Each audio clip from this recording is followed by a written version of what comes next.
Senior Brazilian politicians have called for Vale SA to be held to account for last week's dam disaster as anger grows towards the mining firm.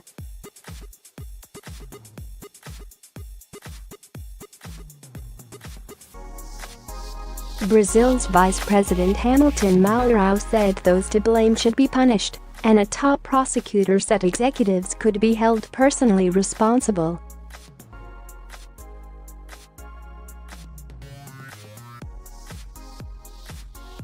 Vale, which owns the complex, says safety procedures were followed. Firefighters say 60 people are now confirmed dead after a sea of mud engulfed the canteen and nearby houses.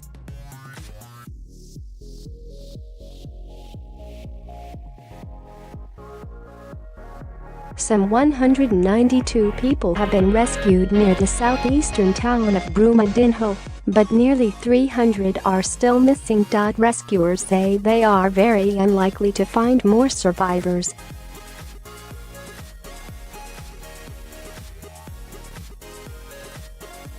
The cause of the dam burst remains unclear.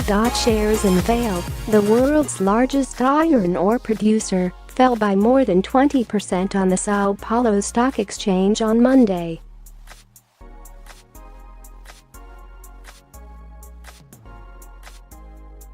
Search operations were suspended for hours on Sunday amid fears that a separate dam, also owned by Vale, was at risk of giving way in the area.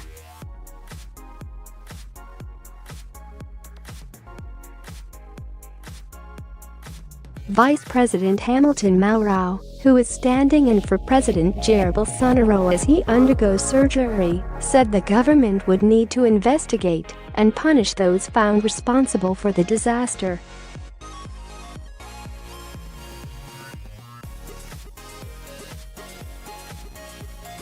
He added that the government would set up a working group to look at the company's management. If there was malpractice, recklessness, or negligence on the part of someone inside the company, that person has to answer criminally, O Globo website quoted him as saying.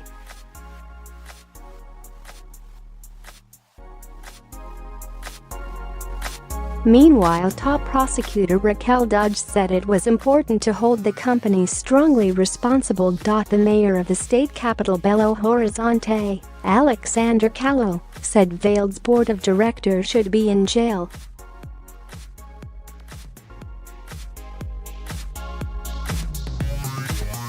The comments came after state prosecutors said they had frozen a total of 11 billion reais, $2.9 billion, £2.2 billion of assets belonging to Vale.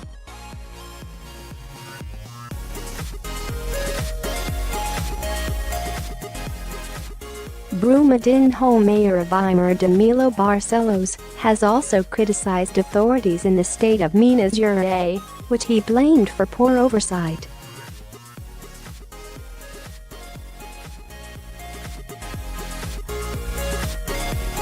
Vale President Fabio Schvartzman said the company had followed safety recommendations by international experts. I followed the technicians' advice, and you see what happened.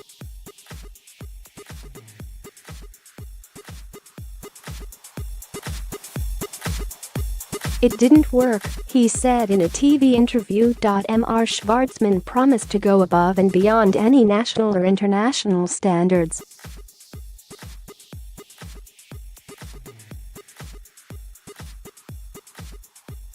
We'll create a cushion of safety far superior to what we have today to guarantee this never happens again. A statement by the company on Sunday said the dam had passed stability tests in June and September of last year.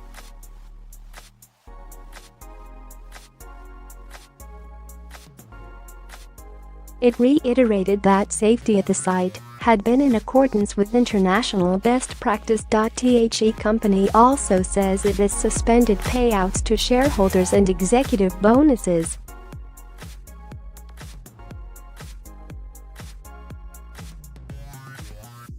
Firefighters said 292 employees, contractors, and residents were still missing.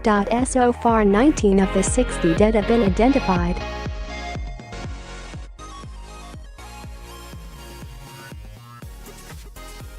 The chances of pulling any survivors from the mud are now very low, said Lieutenant Pedro Ahara, the spokesman for the rescue operations in Brumadinho.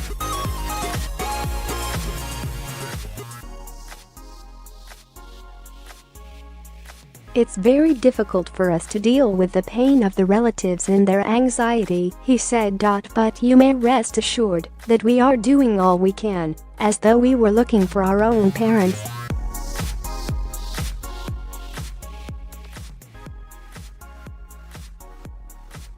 The dam break caused a sea of muddy sludge to bury the site's cafeteria, where workers were eating lunch, before engulfing nearby houses, vehicles and roads.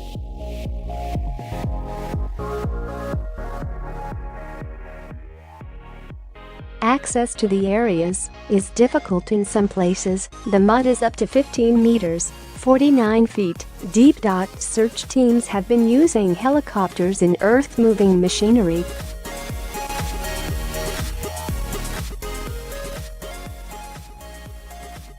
I still have hope, Niluia Mary Fonseca told the BBC as she waited for details about her husband, Adriano, who worked as a contractor at the site.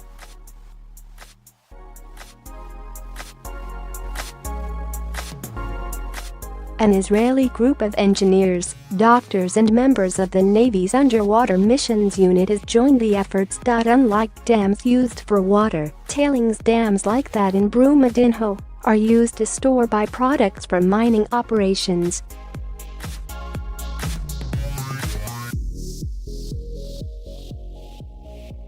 There have been a number of high-profile disasters involving tailings dams in recent years, and there have been calls, including from the UN, to institute better safety and building regulations around them.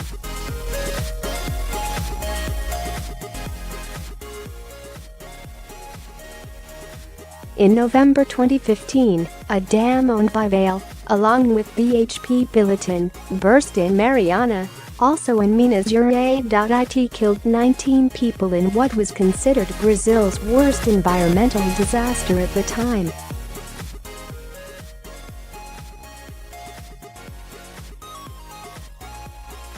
After a lengthy court case, the companies reached a settlement worth at least 6.8 billion reais, $1.